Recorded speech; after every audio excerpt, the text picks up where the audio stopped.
Sziasztok!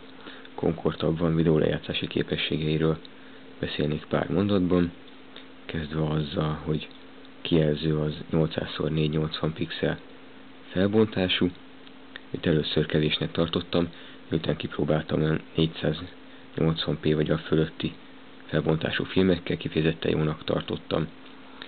Mind fényerőben, kontrasztban, színekben. 50-60%-os fényerővel szoktam használni, olyan 4,5-5 óra filmnézést tesz lehetővé.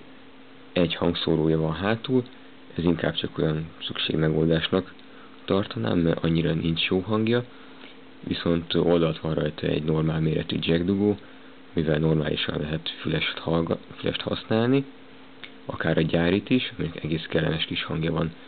Sokan megszólták, főképp csak a megjelenése miatt, mert viszonylag egyszerűkének tűnik.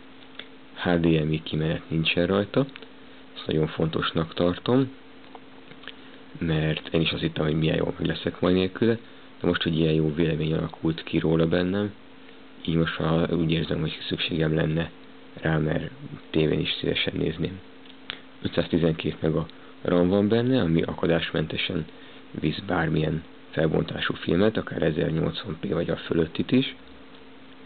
Viszont itt megjegyzeni zárójelbe, hogy nem igaz ez a YouTube-ra, ugyanis mondjuk, hogyha ott beletekerünk, akkor a kép és a hang az megcsúszik egymástól.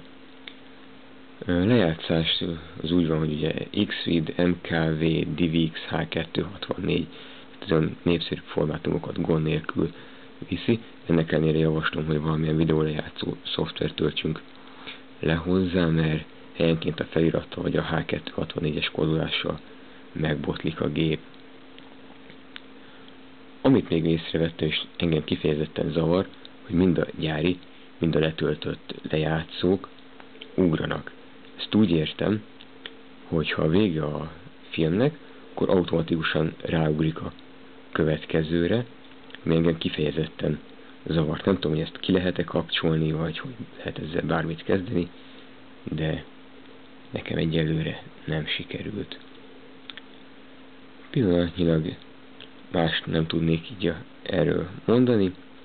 Köszönöm, hogy megnéztétek. Legközelebb, amivel videóval jövök, az valószínű, hogy a játékokkal kapcsolatban lesz. Köszönöm, sziasztok!